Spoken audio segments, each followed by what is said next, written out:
Hello everyone, my name is Aaron Kaplan, and for the first physics project, I decided to explain the Doppler effect. So what is the Doppler effect? The Doppler effect is a physics principle which is used to explain the difference in observed sound frequency versus source sound frequency between two objects.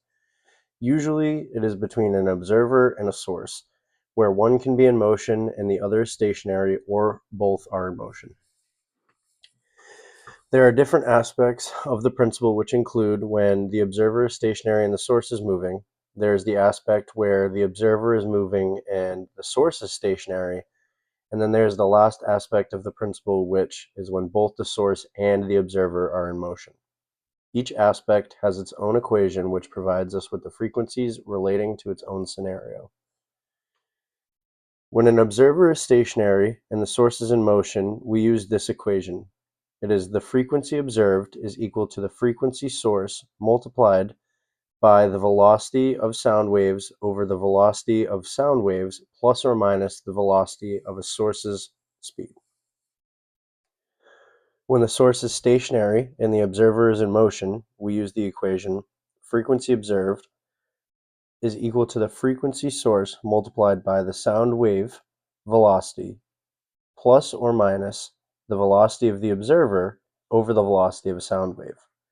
And then, for our last scenario, when both the observer and the source are moving, we use this equation, frequency observed equals frequency source multiplied by the sound wave velocity plus or minus the velocity of the observer over the velocity of sound wave plus or minus the velocity of the source.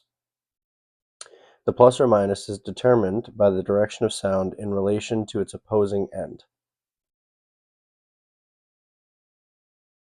Here I have a visual of the principle itself. As you can see here, the circles represent each sound wave that's being emitted when a frequency is emitted from a source. If you look to the left, we have our stationary observer, and then if you look at the car that's slowly moving, that would be our source of the sound. As the car moves in the direction to the left, we see that the lines are much shorter spaced than they are to the right. And this has to do with the fact that frequency is an equation of 1 over a time period. So if our source is emitting a frequency and also moving in the direction towards the observer, the actual distance in time related to the period becomes shorter. Therefore, the amount of time that it takes for each wave to be perceived by our stationary observer becomes shorter, which in turn makes the frequency higher. It is the opposite if you look to the right of the car, where they are spaced larger apart, and even though it is the same frequency from the source, the amount of time that passes between each wavelength that is perceived by someone who would be to the right of the car is greater, which causes the frequency to be perceived lower than it would be at its source. Here I have written down the 3 separate equations where they're not only explained out, but this is how you can visualize them. Being that if the source is moving, it is the frequency of the observer is equal to the frequency of the source multiplied by that velocity of the wave over the velocity of the wave plus or minus the source. If the observer is moving, we have the frequency observed is equal to the frequency of its source multiplied by the velocity of the wave plus or minus the velocity of that moving observer over the velocity of the sound wave. And then if both are in motion, the equation that we use is the frequency observed is equal to the frequency of the source multiplied by the frequency of the wave plus or minus the velocity of that observer over the velocity wave plus or minus the velocity of the source. Right? So these equations here are just the mathematical way to visualize what I've written out up here. Each of these pertains to their own scenario, and so here I have constructed a problem for my project, and it's as follows. Some airports have landing strips which are close to public areas where individuals can watch a plane take off and land right in front of them. If we know that a jet plane takes off and lands at 290 kilometers an hour and the frequency of the jet engines are 4,000 hertz, what is the observed frequency of a person watching the plane take off slash land at? Here are four different questions.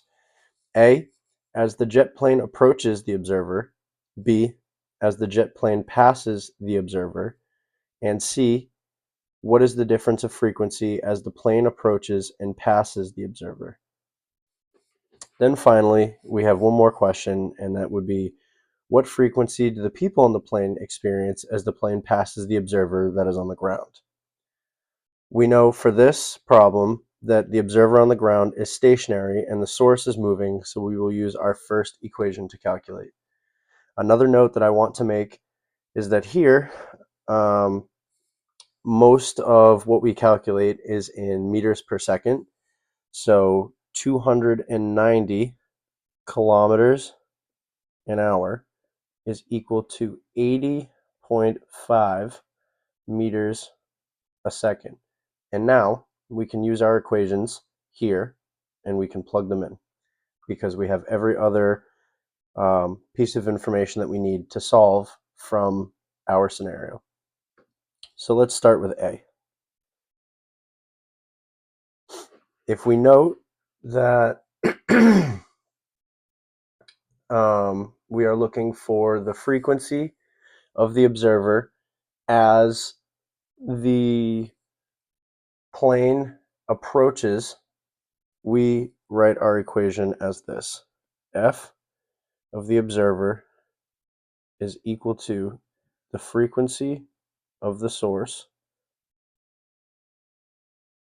multiplied by the velocity of the sound wave over the velocity of that wave plus or minus the velocity of the source. We can also take into account here that sound waves in air, so this would be V wave is equal to 340 meters a second, and this is in air. So if we plug in our variables to the equation, we have F observed is equal to 4,000 hertz multiplied by that sound wave, which is 340, over the 340, and then we have a plus or minus, which now we need to determine.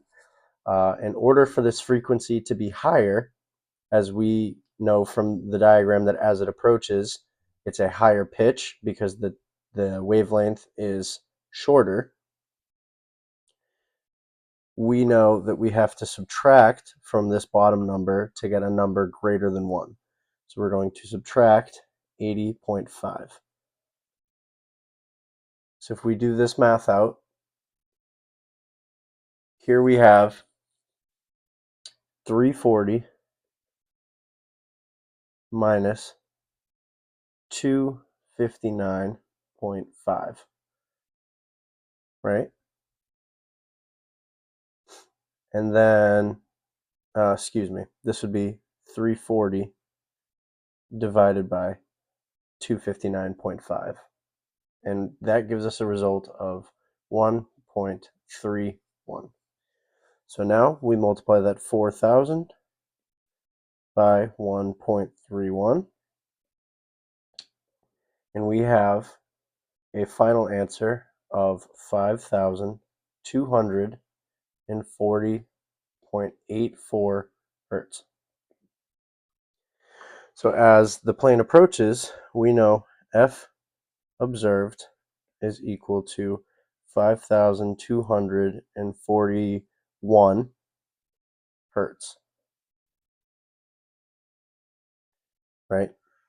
Now we move on to B. In B, here it asks us to find the frequency of the observer as the plane passes.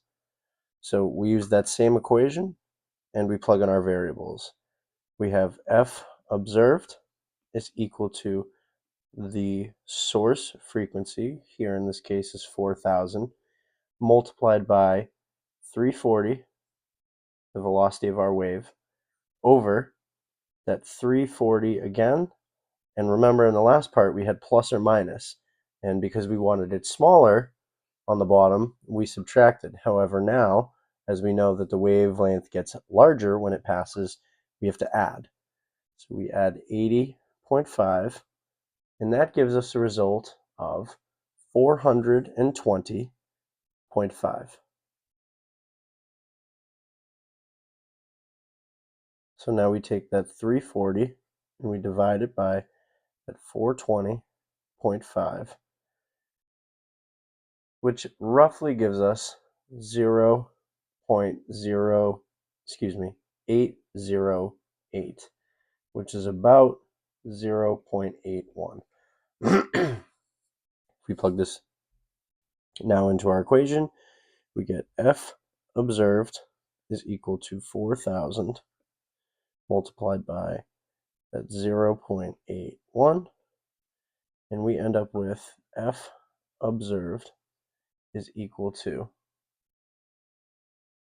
3,234.24 hertz, which is lower than our source of 4,000, right? So now, if we solve for C, asking us for the difference between A and B, right, that as it's approaching and after it has passed, we then have 5,241 hertz minus 3,234.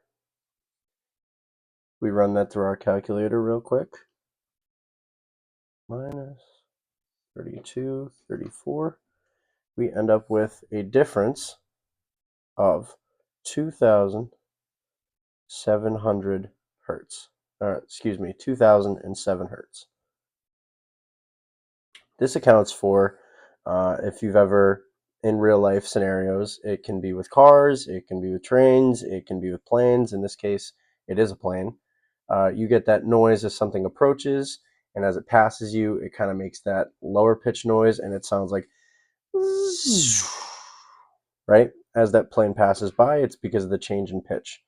So, finally, our last question here, D asked, what frequency do the people on the plane experience as the plane passes the observer on the ground, right? So if we use, again, that same equation, and we have the frequency of the observer is equal to the frequency of the source, 4,000 hertz, multiplied by the velocity of the wave, which is 340, over that 340 again, the velocity of the wave, plus or minus the velocity of the moving source. Now, this is where the trick question comes in, because the people on the plane are moving just as fast as the plane. It's stationary, right? So they might be moving through the air, but relative to the source of the sound, they're not moving. So we have 0. 340 over 340 is equal to 1, and then 1 multiplied by that 4,000 is equal to 4,000 hertz. And that's why people who are not in motion relative to their source hear the pitch emitted, or the frequency emitted, as it is next to it, right? And that is A, B, C, and D relative to my question. I hope you guys enjoyed my presentation and my topic, and thanks for listening.